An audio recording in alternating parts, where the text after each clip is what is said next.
हाँ बेटा, आज हम आपको ट्रांसलेशन करने जा रहे हैं बेटा, हिंदी टू इंग्लिश।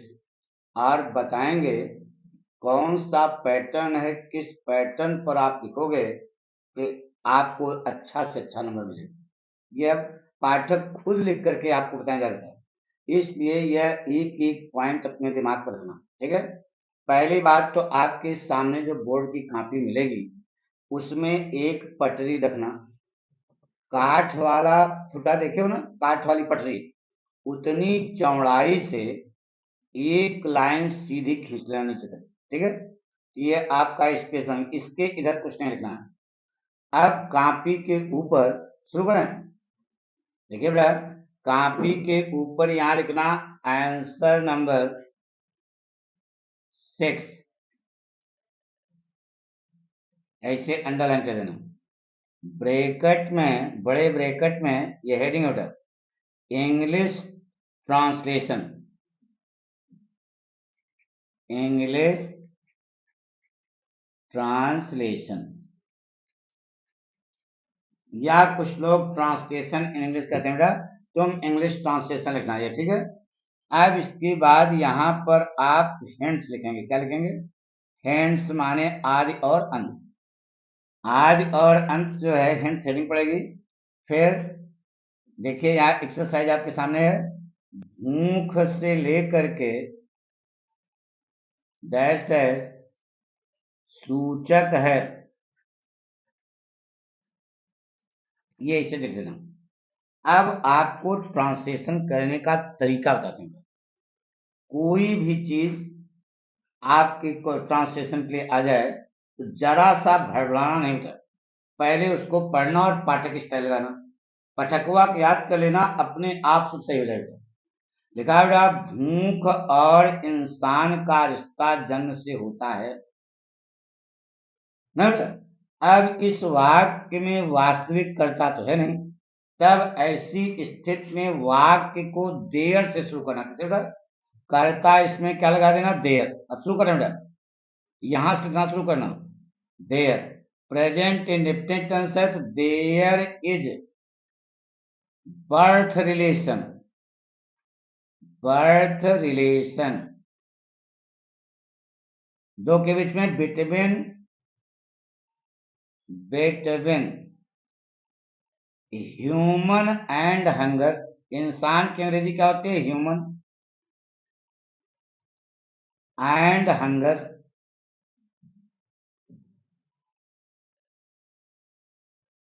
ये बन गया बेटा, there is birth relation between human and hunger. ठीक है। भूख और इंसान का रिश्ता जन्म से होता है। हो गया। अब देखो बेटा, अगला वाक्य है, जन्म के साथ ही मनुष्य अपनी भूख भी साथ लेकर आता है। कौन आता है बेटा? मनुष्य। इसके पहले उल्टा लिखना, देखो स्टाइल बता रहा बेटा, उल्टा। फिर कर्ता लिखना, आ जाना फुल स्टॉप पे, ऐसे उल्टवसिया लिखते हुए चले जाना, वाक्य बन जाएगा। देखिए कैसे, जन्म के साथ ही, तो क्या लगाओगे? Along with birth, along with birth. यार स्पेलिंग हमारी बढ़िया नहीं बनती, एलॉन्ग विथ बर्थ, कामा। अब कर्ता लिखो man,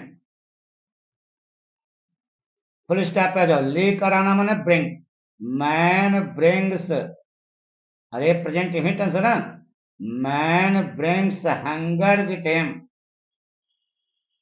man brings hunger with him also, with him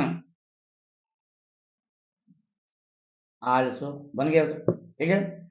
भूख किसी भी व्यक्ति के जीवित रहने का प्रमाण है। कौन है प्रमाण? भूख।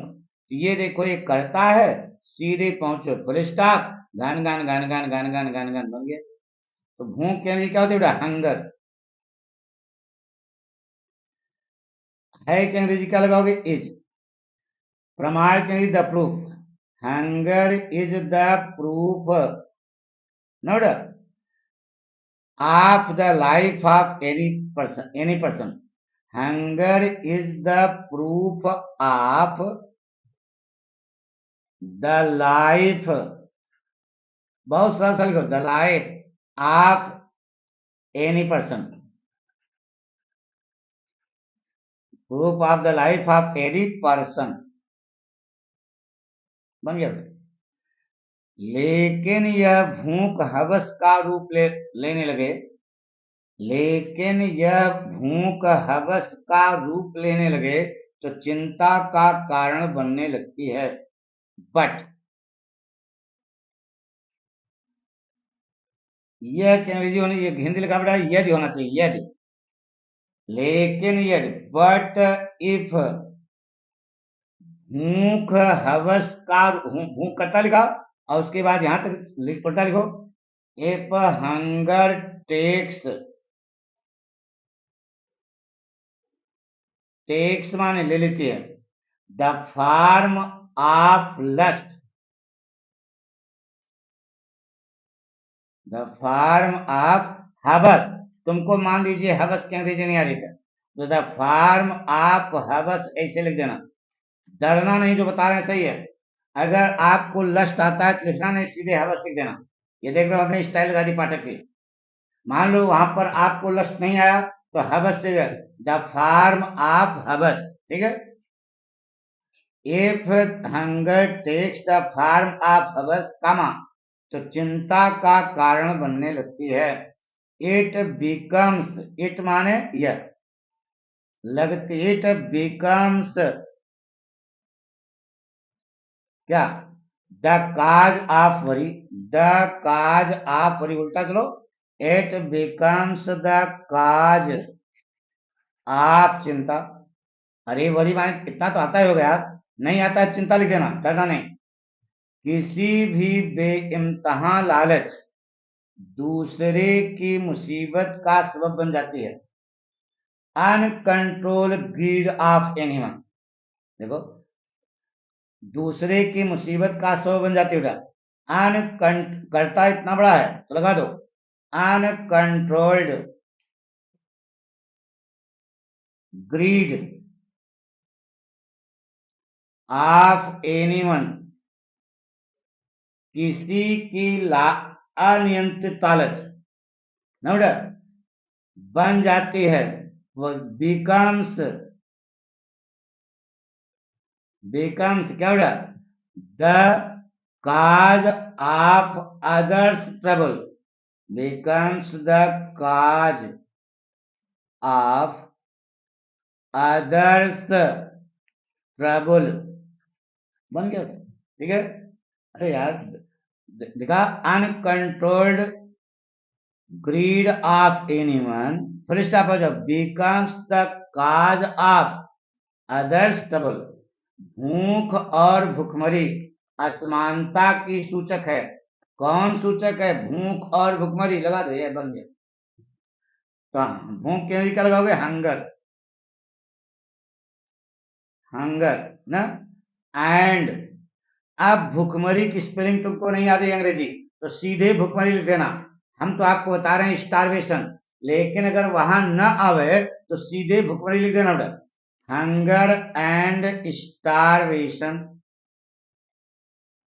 वरिष्ठ पे जाओ आर, अरे बहुवचन हो गया ना, आर ना बेटा, द सूचक है, the mark of, the mark of असमानता, इनइक्वलिटी, इन इक्वलिटी। अगर असमानता की अंग्रेजी नहीं आ रही है तो आर द मार्क ऑफ असमानता लिख सकते हो, लेकिन इन इक्वलिटी इतना तो यार मालूम होगा। तो इस प्रकार से हम आपसे ये कहना चाहते हैं कि एक एक शब्द पर ध्यान देना। अगर किसी शब्द की अंग्रेजी वहां पर आपको नहीं आ रही है तो सीधे आप लिख सकते हो, और डरना नहीं, अपने मन में कॉन्फिडेंस रखना कि जो हमने लिखा है वह बिल्कुल क्या है, सही। Thank you.